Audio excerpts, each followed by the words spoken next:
महिलाओं के कल्याण के लिए केंद्र सरकार से लेकर राज्य सरकारें कई योजनाएं चला रही हैं। महिलाओं को उन्नत बनाने के लिए उन्हें पैसे से मदद की जा रही है। बीमा सखी योजना से लेकर लाडली बहना योजना और मैया सम्मान योजना चलाई जा रही है। हर साल सरकार महिलाओं को किश्त जारी करके उनकी आर्थिक मदद करती है। विधवा पेंशन उन्हीं में से एक है, लेकिन कई बार महिलाओं को इस योजना का लाभ नहीं मिल पाता है।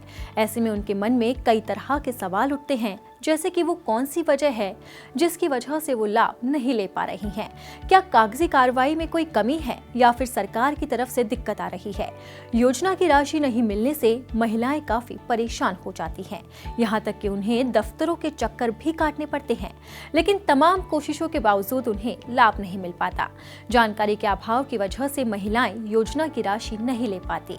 ऐसे में वो सोचती हैं कि आखिर क्या किया जाए जिससे योजना का लाभ मिल सके, ऑनलाइन या फिर ऑफलाइन। वो कौन सा तरीका है जिससे समस्या का समाधान किया जाए। तो इन्हीं सवालों का जवाब आज हम देंगे आपको अपने इस खास शो में, क्योंकि मेरा पैसा आपका पैसा, सबका पैसा एक ही तो है।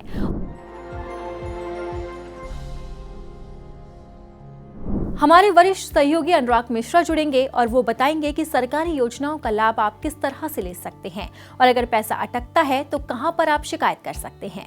विधवा पेंशन और वृद्धावस्था पेंशन सरकार की वो योजनाएं हैं जिनका मकसद आर्थिक रूप से कमजोर परिवारों की महिलाओं और वृद्धजनों को आर्थिक मदद देना होता है। इंदिरा गांधी राष्ट्रीय विधवा पेंशन योजना के तहत गरीब रेखा से नीचे रहने वाली 40 से 59 साल की विधवाओं को पेंशन दी जाती है। इस योजना के लिए आवेदन करने वाली महिलाओं को पेंशन दी जाती है, लेकिन कई महिलाएं इस योजना का लाभ लेने से वंचित रह जाती हैं। ऐसे में उनके मन में कई तरह के सवाल उठते हैं और वो परेशान हो जाती है। ऐसे में उनके मन में सवाल आता है कि उन्हें क्या करना चाहिए। कई महिलाएं सोचती हैं कि वो विधवा और वृद्धा पेंशन दोनों के लिए आवेदन करें और वो कर भी देती हैं, लेकिन जब लाभ लेने की बारी आती है तो उन्हें किश्त नहीं मिलती। ऐसे में सवाल आता है कि क्या दोनों योजनाओं का लाभ मिल सकता है? क्या एक ही महिला दोनों योजनाओं का लाभ ले सकती है? इस सवाल का जवाब हम जानते हैं हमारे वरिष्ठ सहयोगी अनुराग मिश्रा से। जैसे कि सवाल आपने पूछा कि एक महिला ने अगर विधवा पेंशन भी अप्लाई कर दी, वृद्धावस्था पेंशन भी अप्लाई कर दी, तो उस स्थिति में क्या होगा। ऐसे में सवाल ये उठता है कि कई बार हम लोग लाभ लेने के चक्कर में एक से अधिक पेंशन अप्लाई कर देते हैं कि विधवा पेंशन भी कर दी, वृद्धावस्था पेंशन भी कर दी, विकलांगता पेंशन भी अप्लाई कर दी। लेकिन सरकार का एक नियम कहता है कि वो किसी भी एक कैटेगरी जिसमें आप फाल करते हैं, आप उसके पेंशन के लिए ही उम्मीदवार बन पाते हैं। अगर आपने पहले कोई भी एक पेंशन या वृद्धावस्था पेंशन अप्लाई कर दी है तो आप वृद्धावस्था पेंशन के लिए लाभार्थी होंगे। अगर आपने पहले विकलांगता पेंशन अप्लाई कर दी तो विकलांगता पेंशन के लिए लाभार्थी होंगे, और यदि आपने पहले विधवा पेंशन अप्लाई कर दी तो उसके लिए आप लाभार्थी माने जाएंगे। इसलिए ये बात का हमेशा ध्यान रखें कि हम खाली एक ही पेंशन के लिए अप्लाई करें, और जो पहले पेंशन आपने अप्लाई करी आपको उसके लिए ही लाभार्थी माना जाएगा। हमारे देश में आज कई महिलाएं ऐसी हैं जिन्हें शिक्षा नहीं मिली है। ऐसे में वो आवेदन तो कर देती हैं मगर उन्हें लाभ नहीं मिल पाता। कई महिलाओं की विधवा पेंशन अचानक बंद कर दी जाती है। बैंक में आधार से अंगूठा मिलान नहीं हो रहा है। ऐसे में उन्हें क्या करना चाहिए, इसका जवाब भी हमारे वरिष्ठ सहयोगी अनुराग मिश्रा ने दिया है। जैसे कि आपने सवाल किया कि बैंक में आपका आधार नहीं काम कर रहा है या आपका अंगूठे का मिलान नहीं हो रहा, तो आपको सबसे पहले ये पता करना होगा कि आपकी पेंशन रोकी क्यों गई। होता है कि आपको ऐसा लग रहा हो कि बैंक में आधार आपका मैच ना कर रहा हो या अंगूठा आपका मिलान नहीं हो रहा है, तो पहले आप जिला प्रोबेशन अधिकारी के पास जाइए या उस राज्य के समाज कल्याण विभाग के पास जाइए। जिला प्रोबेशन अधिकारी के पास अगर आप जाएंगे तो आपको ये जानकारी हो जाएगी कि आपकी पेंशन क्यों रोकी गई। बैंक से आपको, जिस बैंक में आपका खाता खुला हुआ है और जिस खाते को आपने लिंक किया है अपने पेंशन लेने के लिए, वहाँ जाकर उसकी जाँच कराइए।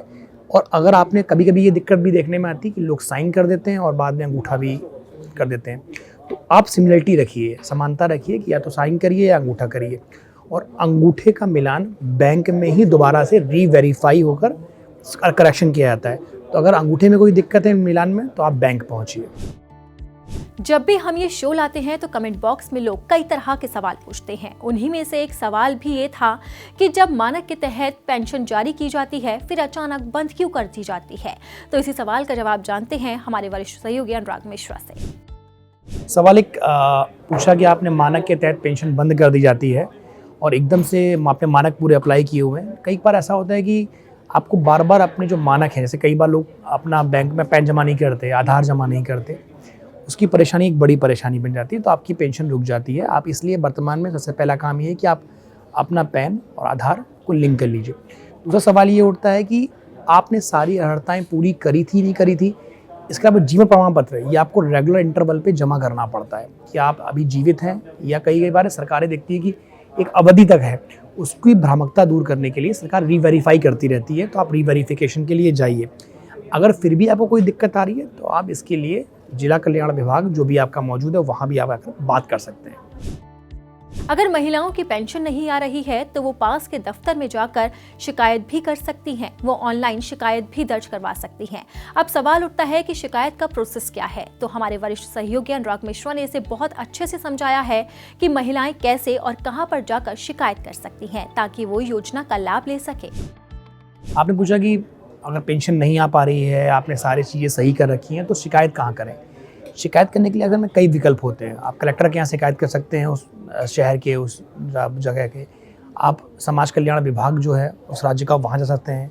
जिला प्रोविशन अधिकारी के पास जाके शिकायत कर सकते हैं।